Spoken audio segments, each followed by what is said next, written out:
Te damos gracias, nuestro buen Dios, por tu gran amor, por la obra de tu Hijo Jesucristo, porque en Él tú nos has dado todo lo necesario, nos has perdonado nuestros pecados, nos has limpiado, y ahora el Espíritu de Cristo está en tu pueblo para que seamos esa iglesia que es pura, que es sin mancha y sin arruga. Pero al decir estas palabras, tú sabes que nos duele reconocer que no siempre es así y que hay mucho en nosotros que debe ser corregido y limpiado. ¿A quién iremos, oh Dios? Ayúdanos a tener el concepto correcto de la iglesia, el concepto que tú tienes de tu casa. Pido por mí mismo que voy a predicar tu palabra, pido por los que me escucharán, sabiendo que solo el Espíritu Santo puede hacer esa obra bendita de iluminación, de transformación. Hoy te pedimos, Dios nuestro, que glorifiques el nombre de tu Hijo Jesucristo y nos hagas sentir tu santa presencia y nos hagas escuchar tu preciosa voz. En el nombre de Jesús oramos. Amén. Amén. Pueden tomar asiento. Bueno, hermanos, este es un domingo de cambios y vamos a suspender por este día del Señor el sermón en Cantares, porque quiero compartir con ustedes la predicación que yo expuse el pasado día del Señor para la iglesia en Managua. Entonces los invito a abrir la Sagrada Escritura en el Salmo 87.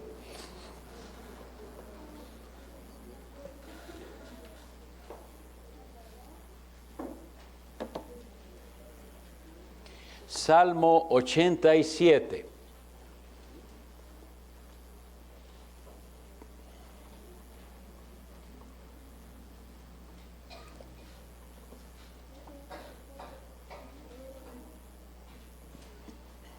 Dice así la palabra de Dios.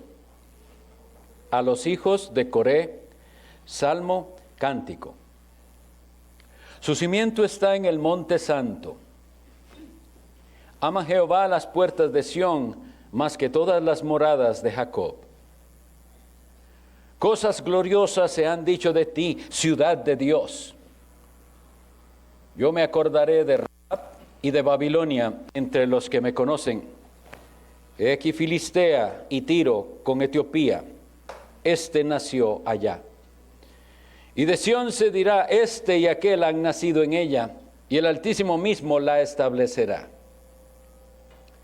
Jehová contará al inscribir a los pueblos, este nació allí. Y cantores y tañedores en ella dirán, todas mis fuentes están en ti. Que el Señor añada bendición a esta lectura de su palabra. Este salmo dice que está escrito a los hijos de Coré. Quisiera que recordemos quién fue Coré. Y esto va a ser útil para nosotros. En el libro de los Números, en el capítulo 16, se describe la rebelión de Coré. Coré era un levita, pero rebelde al gobierno de Dios. En la epístola de Judas, en el versículo 11, lo describe el evento como la contradicción de Coré.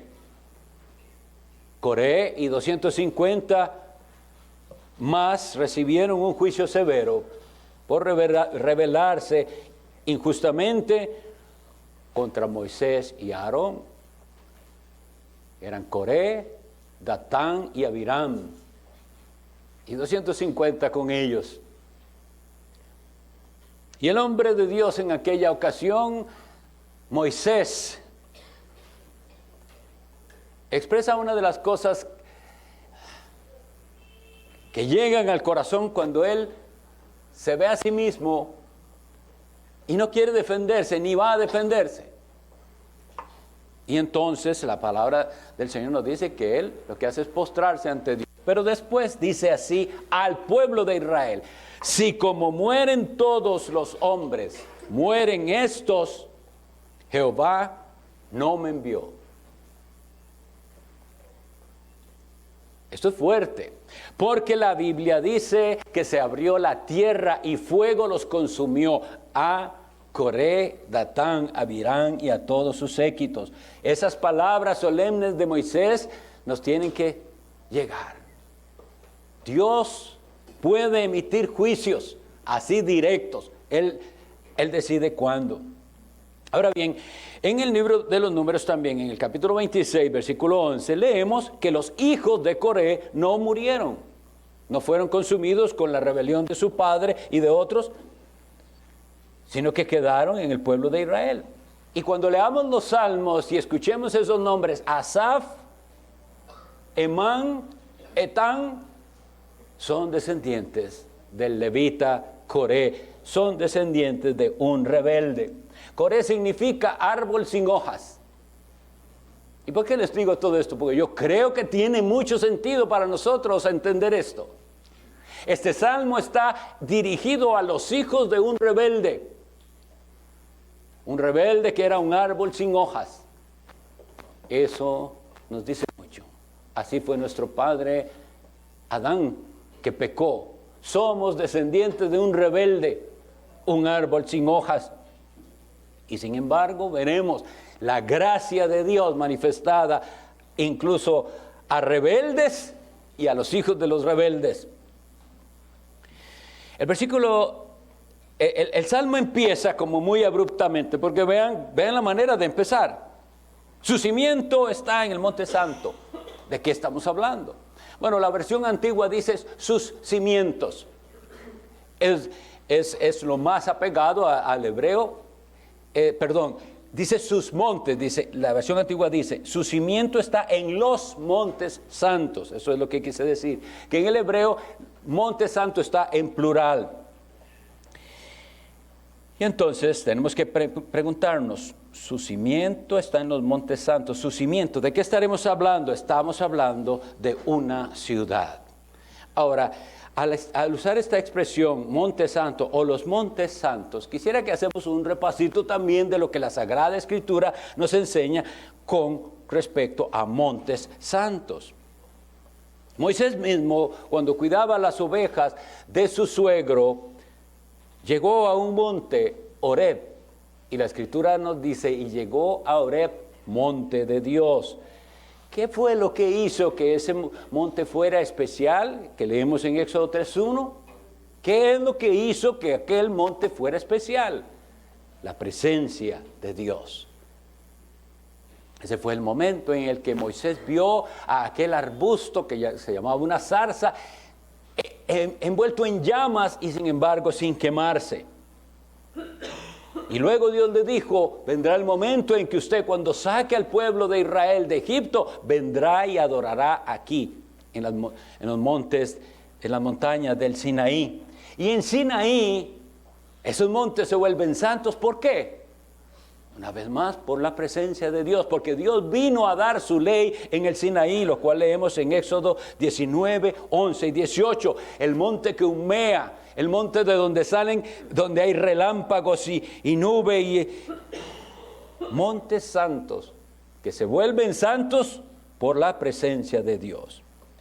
Ahora aquí estamos hablando de una ciudad, su cimiento está en los montes santos, y vamos a hablar de una ciudad que tiene entonces su cimiento en esos montes santos.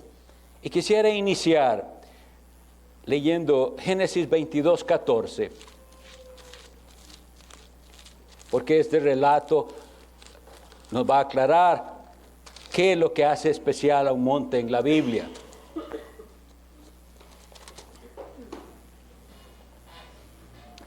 Voy a leer desde antes para que recordemos qué es lo que está sucediendo. Dios está probando la fe de Abraham y le pide que sacrifique a su hijo único. Y él está dispuesto a hacerlo. Y en el versículo 10 dice, y extendió Abraham su mano y tomó el cuchillo para degollar a su hijo. Entonces el ángel de Jehová le dijo, le dio voces desde el cielo y dijo, Abraham, Abraham. Y él respondió, heme aquí. Y dijo, no extiendas tu mano sobre el muchacho ni le hagas nada, porque ya conozco que temes a Dios, por cuanto no me rehusaste tu hijo, tu único. Entonces alzó Abraham sus ojos y miró, y he aquí a sus espaldas un carnero trabado en un zarzal por sus cuernos. Y fue Abraham y tomó el carnero y lo ofreció en holocausto en lugar de su hijo. Y llamó a Abraham el nombre de aquel lugar, Jehová proveerá. Por tanto se dice, en el monte de Jehová será provisto. Este monte es un monte especial. En el versículo 2 de este capítulo dice, vean lo que había dicho Dios a Abraham. Toma ahora tu hijo, tu único, Isaac, a quien amas, y vete a tierra de Moria. Es en tierra de Moria donde él va a sacrificar a su hijo, pero Abraham le cambia el nombre a aquel lugar y le pone Jehová Jireh. Jehová proveerá. Porque desde que iban y su hijo le preguntó, vamos a hacer un holocausto a Dios, pero ¿dónde está la víctima? Abraham con fe dijo, Dios se proveerá para el sacrificio.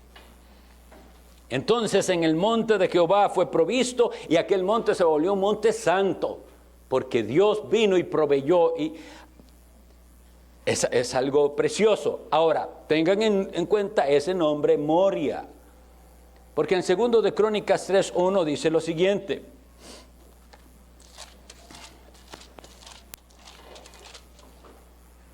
Comenzó Salomón a edificar la casa de Jehová en Jerusalén, en el monte Moria, que había sido mostrado a David su padre, en el lugar que David había preparado en la era de Ornán Jebuseo.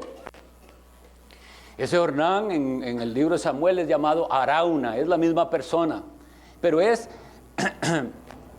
el que cuando vio llegar al rey, y el rey le dice, véndeme esta heredad, porque voy a hacer un holocausto a Dios, un sacrificio, porque ha venido una plaga por mi pecado sobre el pueblo de Dios.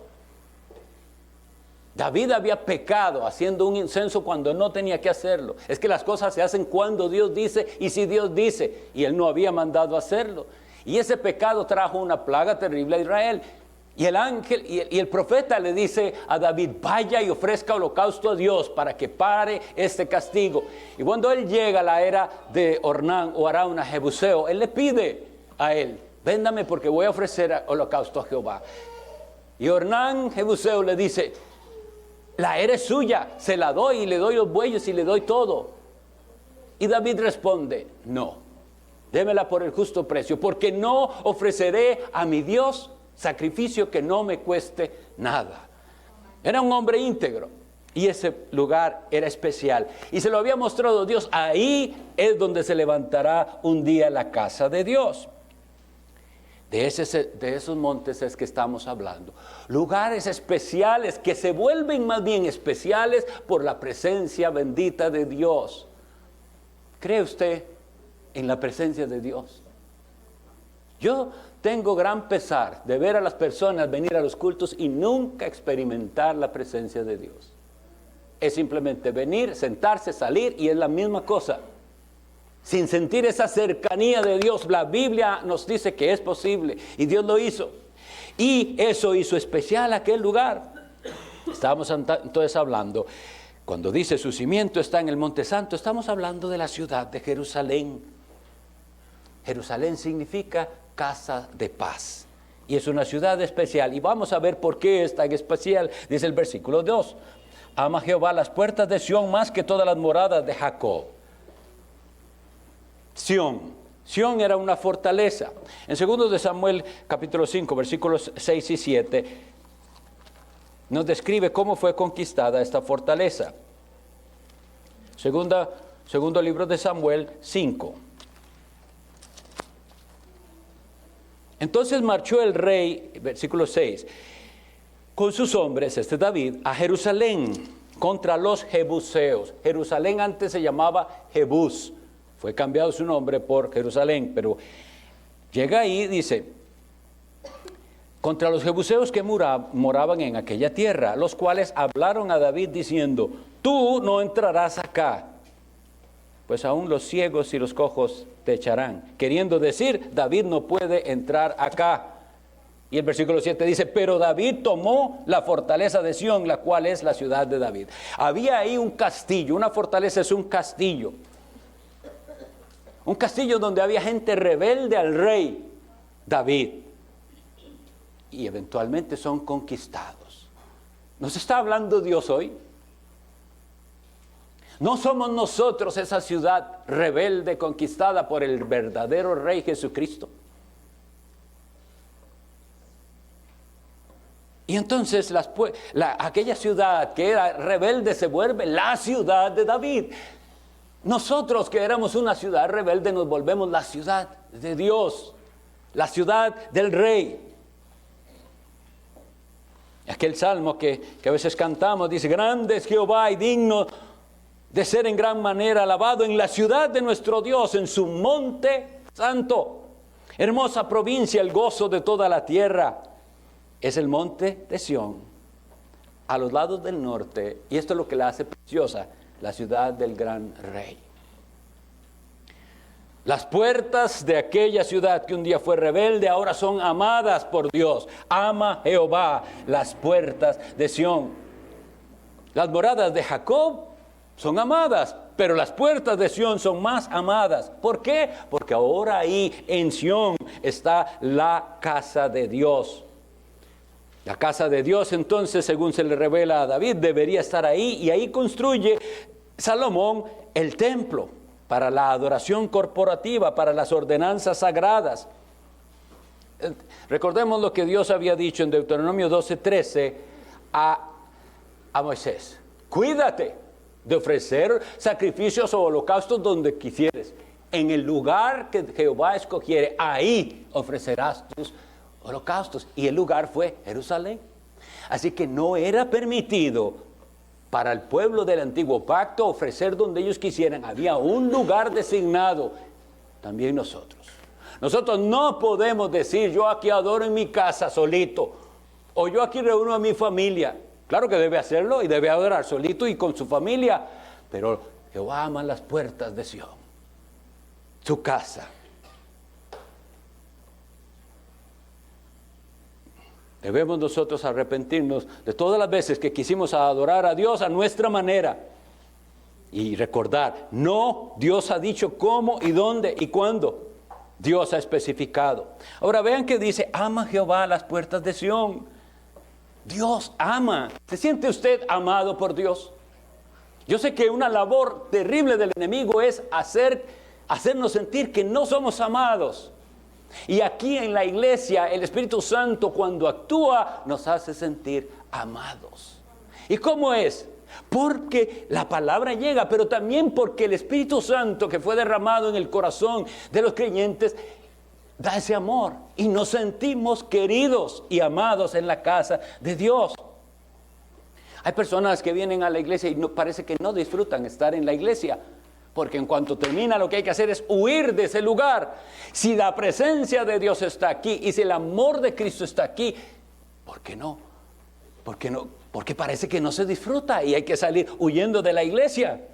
¿Por qué no disfrutar el lugar donde somos amados? Bueno, la razón es que muchas veces no nos sentimos amados. Y me incluyo porque hay gente que parece que no quiere al pastor y piensan que el pastor no los quiere. Y eso es obra diabólica para entonces dejar de que sintamos que ama Jehová las puertas de Sión. Y si he de decírselos con todo mi corazón, sí los amo. Puede que yo tenga una manera de ser y que como ahí anda eso de que el pastor tan estricto que es. No haga caso, acérquese y verá que sí amo y sí sé amar. Y ame usted también. Y hay una cuestión mutua de amarnos, una cuestión mutua de amarnos y aprender a tolerarnos y a querernos así como somos. Cosas que de nuestras imperfecciones, pero nos amamos porque el Espíritu Santo, según dice Romanos 8, ha sido derramado en nuestros corazones. Entonces nos hace tener una iglesia donde nos sentimos amados. Si usted quiere saber cómo empezó esas personas que se desvían y se salen del camino, Satanás logró hacerles creer que no eran amados. Pero a Jehová ama las puertas de Sión. No deje que Satanás ciegue sus ojos, porque sí hay amor. No somos perfectos ni tenemos un amor perfecto, pero sí hay amor. Lo podemos notar. Ahora, ¿debe haber más? Claro que sí. Esforcémonos en amarnos más, en preocuparnos más los unos por los otros, porque si Dios nos ha amado, debemos amarnos. Eso nos ha estado enseñando el pastor Randall en Primera de Juan. Pero es que entendamos, esta reunión que estamos haciendo aquí es la ciudad del gran rey ahora. Ya no tenemos que ir hasta Jerusalén. Mire cuánto ganan esos que le hacen creer a la gente que la ciudad santa es Jerusalén física. Bueno, le podemos llamar ciudad santa porque nuestro Señor estuvo allí. Por eso sí, pisó ese polvo y esa tierra. Pero no es así. No, los pescan con lo físico, con lo hasta se vuelve supersticioso de gente que trae botellas de agua del Jordán y aceite del Monte de los Olivos, como si ese aceite fuera más santo que cualquier otro aceite. ¿De dónde viene eso? De no entender que eso era un símbolo. Y nosotros ahora tenemos la realidad. Esta, mis hermanos, es la ciudad del gran rey. Ahora, nosotros tenemos que ver que en todo eso que está escrito hay una gran enseñanza para nosotros. Por ejemplo, en Ezequiel 26 se expresa así el profeta de aquella ciudad de Dios, de aquel momento. 26 dice, está hablando Dios y dice, aquel día que les alcé mi mano jurando, imagínense la escena, es Dios hablando, que él mismo jura levantando la mano. Aquel día que les alcé mi mano jurando así que los sacaría de la tierra de Egipto. ¿A dónde? A la tierra que les había provisto, que fluye leche y miel. Y oigan esta expresión, la cual es la más hermosa de todas las tierras. Eso es como Dios lo ve. Pero vuelvo a decirles, ¿pero qué es lo que lo hace hermosa? ¿Qué tiene el polvo de Jerusalén o las piedras de ahí? No, hermanos, es la presencia de Dios la que hace hermosa a esa ciudad del gran rey. El nombre de Dios está ahí. Eso le dijo Dios en primer libro de Reyes, capítulo 9, versículo 3 a Salomón. Pondré mi nombre ahí. Nosotros tenemos que aprovechar eso y decir, wow, el nombre de Dios está ahí. Bueno, de hecho dice la Biblia que los creyentes tienen el nombre de Dios escrito en sus frentes. No físicamente, pero está el sello de Dios. Es el Espíritu Santo. Vuelvo a decirles, ¿dónde está la hermosura de Jerusalén?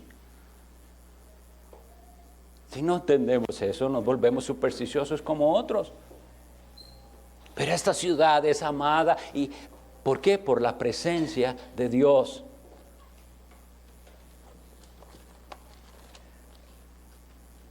Si nosotros entendemos eso, entonces, cuando nosotros leemos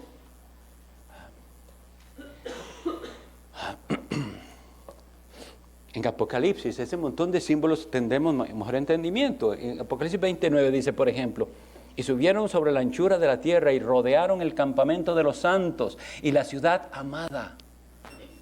Y de Dios descendió fuego del cielo y los consumió. Hay un día que vendrá de juicio. Dios va a juzgar todo lo que se ha hecho en contra de su pueblo.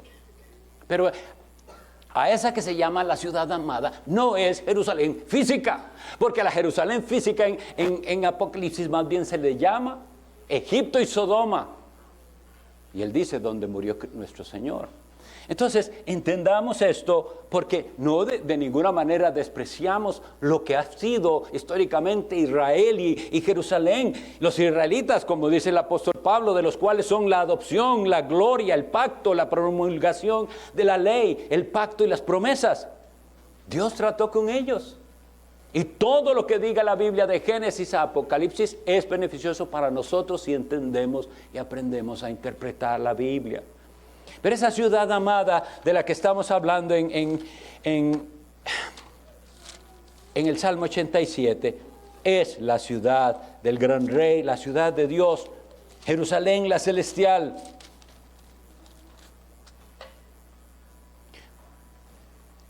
Yo les invito a siempre hacerse estas preguntas, sea quien sea el que predique, sea lo que sea que predique.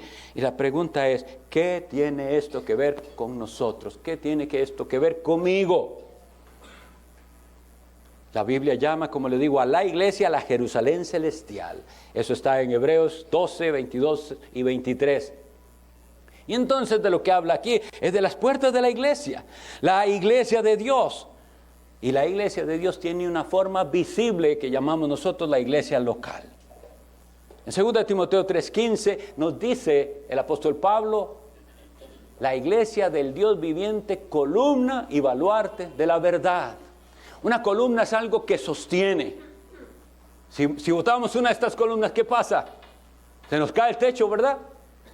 La iglesia sostiene la verdad. Pero ¿cómo va la iglesia a sostener la verdad si no conoce la verdad? Hoy tenemos muchísima gente que dice ser cristiana, iglesias, y no conocen nada, porque les han metido que doctrina no hay que saber, lo que hay que venir es a alabar a Dios, dice nada más. Pero para que la iglesia sea columna y baluarte de la verdad, tiene que conocer la verdad. Y tiene que defender la verdad y ser fiel en esto. Dios determinó dónde manifestaría su presencia, como testimonio de la verdad. Y la Biblia nos dice que esto es en la iglesia. 1 Pedro 2:5 dice que nosotros ahora ofrecemos a Dios sacrificios espirituales por medio de Jesucristo. Y oigan que dice, sacrificios a Dios aceptables por medio de Jesucristo. Si no son por medio de su Hijo, nada de lo que usted y yo hagamos es recibido ni aceptado por Dios. Pero entonces, si se nos dice que ahora nosotros somos los que ofrecemos esos sacrificios a Dios aceptables, estamos hablando de la iglesia. Y la iglesia está compuesta, como les digo, de un montón, de muchas personas que antes fuimos rebeldes, como los jebuseos. Y ahora hemos sido hechos ciudadanos del reino de Dios. Filipenses 3:20 nos dice, nuestra ciudadanía no es de aquí, es de arriba. En el siglo XVI, cuando vino aquel movimiento maravilloso llamado la Reforma Protestante, ellos se dieron cuenta cuán lejos se había apartado la Iglesia Católica del verdadero cristianismo bíblico.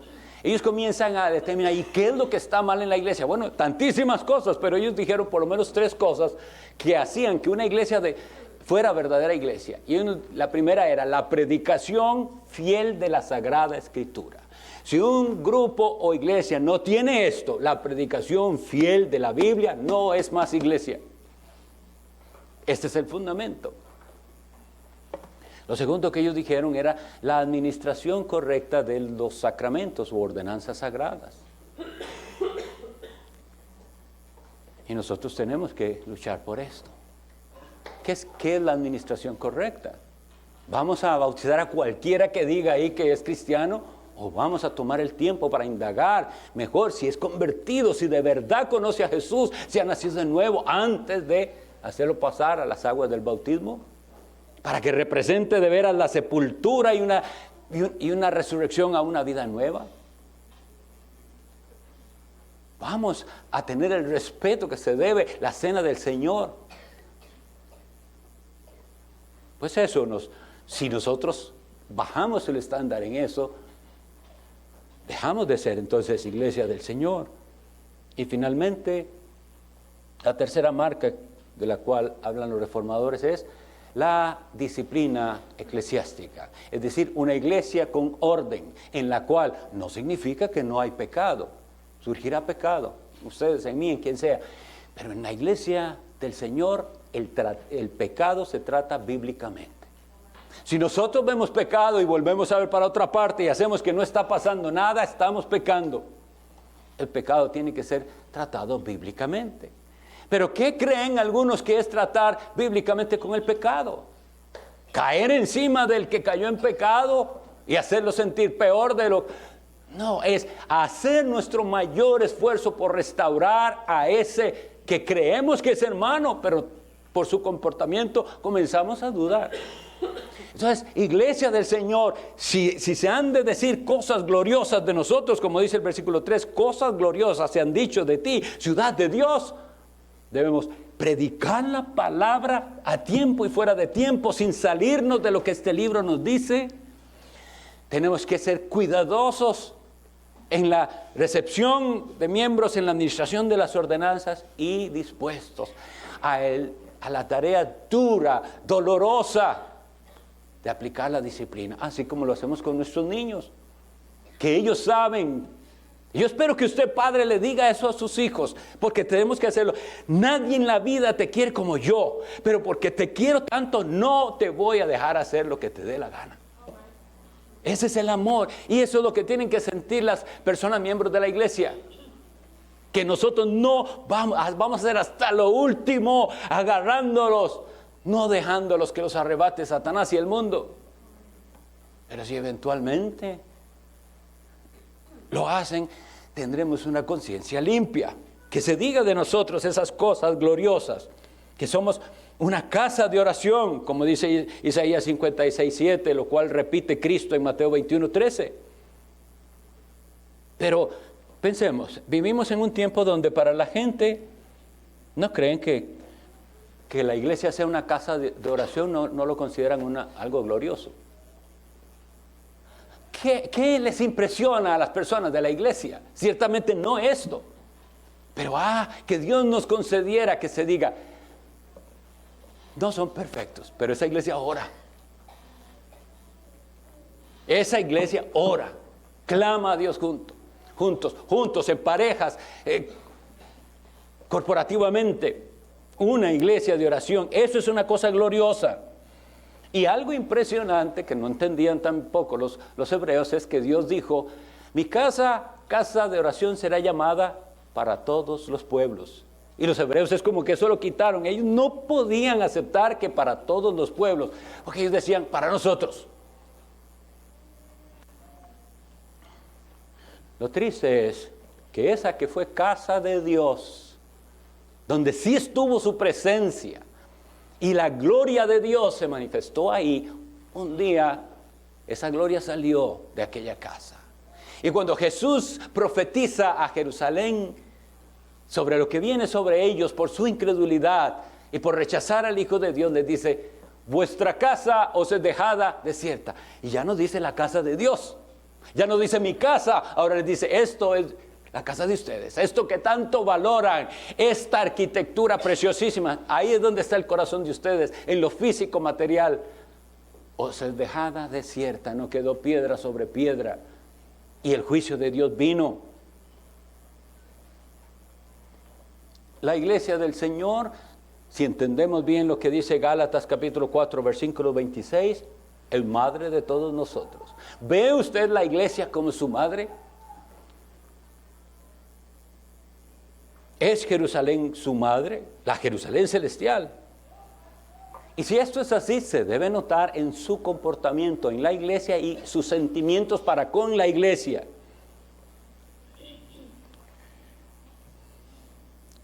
Dios dice, yo me acordaré de Rahab y de Babilonia entre los que me conocen. He aquí Filistea y Tiro con Etiopía, este nació allá. Ahora estamos hablando de algo muy importante, y es quiénes son parte de esta iglesia que es casa de Dios.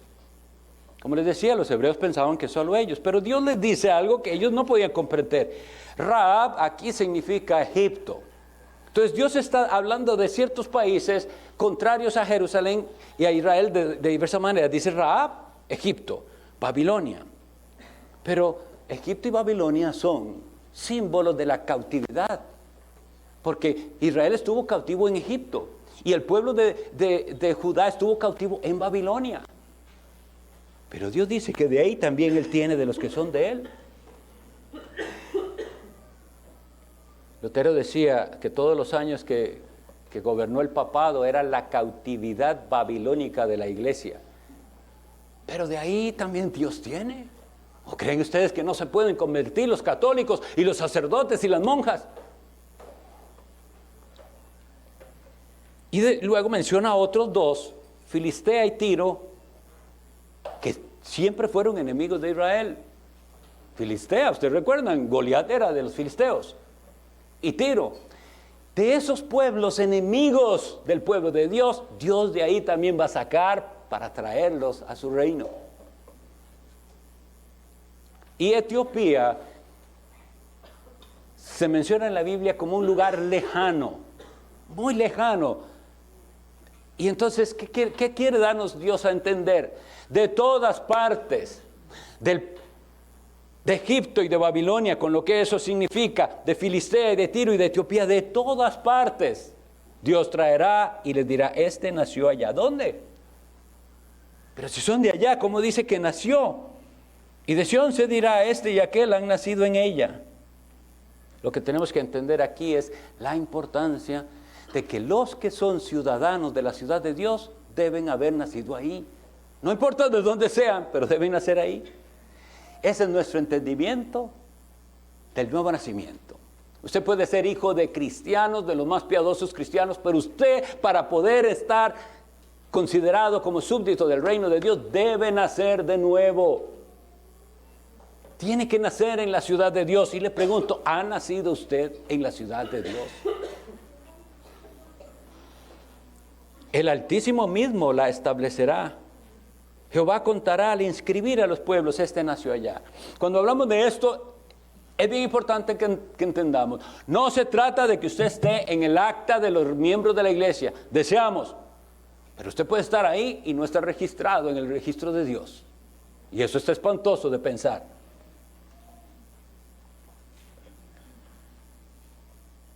Dios dice que Él, voy a leer Isaías 4:3, lleva un registro, que son maneras de hablar para que nosotros entendamos. Sabemos que Dios no ocupa libros de nada, ni computadoras, Dios todo lo sabe. Isaías 4:3 dice, y acontecerá que el que quedare en Sión, estamos hablando de Sión, ¿verdad? De la ciudad santa, la ciudad del gran rey. Y el que fuere dejado en Jerusalén, la iglesia, será llamado santo. ¿Puede usted ser llamado santo? Todos los que en Jerusalén estén registrados entre los vivientes. Esto es precioso, cómo coincide la palabra de Dios. Todos los que estén registrados. ¿Está usted registrado? O se dirá en aquel día final, aquí no parece que usted hizo trampa. Su pasaporte es falso. Se necesita que haya nacido de nuevo para que usted tenga el pasaporte correcto que dice de cuál nacionalidad es. De la ciudad de Dios, de la Jerusalén celestial. ¿Está usted registrado ahí? Se puede decir de usted, es santo. Pero la gente hoy no quiere que le digan santo. Más bien, ser santo es como una ofensa, porque la gente dice, ¡ay, tan santo! Es una ofensa. Y uno debería decir, quisiera. Dios me dé la gracia de ser verdaderamente santo. Pero como digo, algunos han hecho fraude y se han colado en la iglesia, pero no son parte de la iglesia. Dios nos libre de eso. ¿Qué dirá Dios? Jehová contará al inscribir a los pueblos, este nació allí. Es que esto es lo lindo, hermanos. El Altísimo mismo la establecerá. No soy yo, no son los ancianos, no es la iglesia. Dios es el que lo hace. Dios cambia el corazón. Dios le concede a la persona arrepentirse de sus pecados, venir a su Hijo Jesucristo, ser sellado con el Espíritu Santo y entonces ser unido a la iglesia de Dios para ser cuidado, para ser amado aquí. Ama Jehová las puertas de Sión. Yo les quiero decir en nombre de Dios, Él los ama porque dio a su Hijo. Pero nosotros queremos algo más, una prueba más. Parece que no es suficiente que Dios dice, entregué a mi Hijo por sus pecados. Entonces nos da hermanos que nos demuestran el amor y se preocupan por nosotros y oran por nosotros. Y eso pasa solo porque Jehová ama las puertas de Sión, la iglesia, más que todas las moradas, donde sea que haya cristianos, Dios los ama. Pero lo que Dios ama es la adoración corporativa de su pueblo.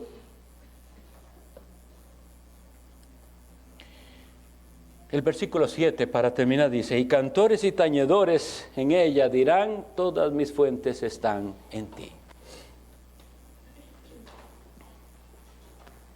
El que verdaderamente es salvado No hay que rogarle que venga a la iglesia ni que adore a Dios. Porque la Sagrada Escritura dice en el Salmo: puso en mi boca cántico nuevo, alabanza a nuestro Dios. Eso es la obra de Dios. Por eso no estoy obligando a nadie a hacer algo. No, es la obra de Dios. Pero aquel en el cual Dios ha actuado va a ser uno de estos. Un cantor, un tañedor que dirá: todas mis fuentes están en ti. ¿En ti quién? En Jesús. Juan 8:37. En el último día de la fiesta, Jesús se levantó y clamó a gran voz. Imagínense el Hijo de Dios levantándose y diciendo: si alguno tiene sed, venga a mí y beba. El que cree en mí, como dice la Escritura, de su interior correrán ríos de agua viva. Y esto dijo del Espíritu que habían de recibir los que creyesen en Él. Cuando usted lee aquí: todas mis fuentes están en ti, yo le pregunto: ¿es eso cierto? ¿O usted tiene otras fuentecitas por ahí que no son Cristo, de la cual bebe a veces? Beba solo de Jesús. Porque si usted tiene el Espíritu Santo lo lleva a Jesús, no a otra parte. Solo a Jesucristo, el Hijo de Dios. Y habiendo visto este salmo tan precioso, el gran consuelo que yo tengo, mis hermanos, es a quienes está escrito este salmo. A los hijos de Coré, a los hijos de un rebelde que se rindieron y ahora son porteros en la casa de Dios. Ese templo era maravilloso, pero no era de entrada libre, tenía porteros. Y ahora estos, descendientes de un hombre rebelde, descendientes de un hombre que no apreció el gobierno de Dios a través de los hombres que él puso, que eran Moisés y Aarón. Léanse ese pasaje, hermanos, que es fuerte. El hombre de Dios que está tratando de llevar ese pueblo por donde Dios dice, recibe queja tras queja. Y él lo único que hace es clama a Dios. Y Dios se encarga. Entonces, por eso tenemos que tener confianza, porque Dios nos defiende. Pero sea quien sea, aunque haya sido rebelde, la misericordia de Dios es más grande que su rebeldía.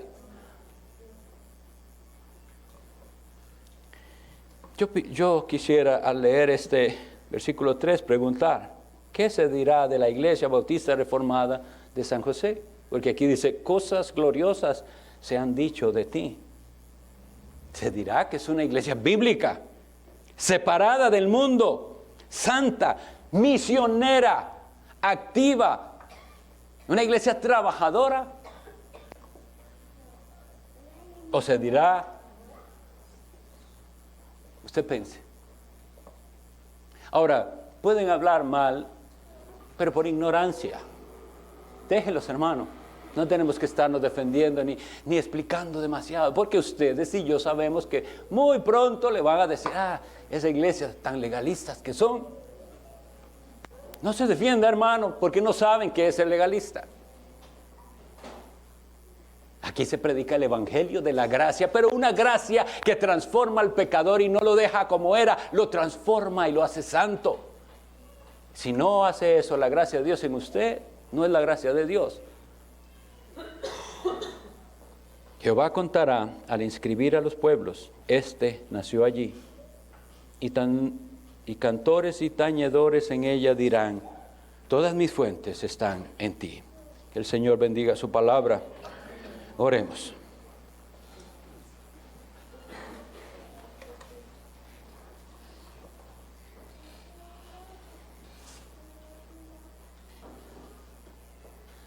Dios Padre Todopoderoso, Padre de Jesucristo, nuestro Señor y Salvador, Padre de los espíritus de toda carne, tú eres Dios en los cielos y en la tierra, y conoces todo lo que somos, lo que decimos, lo que pensamos. Tú nos has visto y nos presentamos ante ti con dolor en el alma por no haber apreciado a tu iglesia como debe ser apreciada.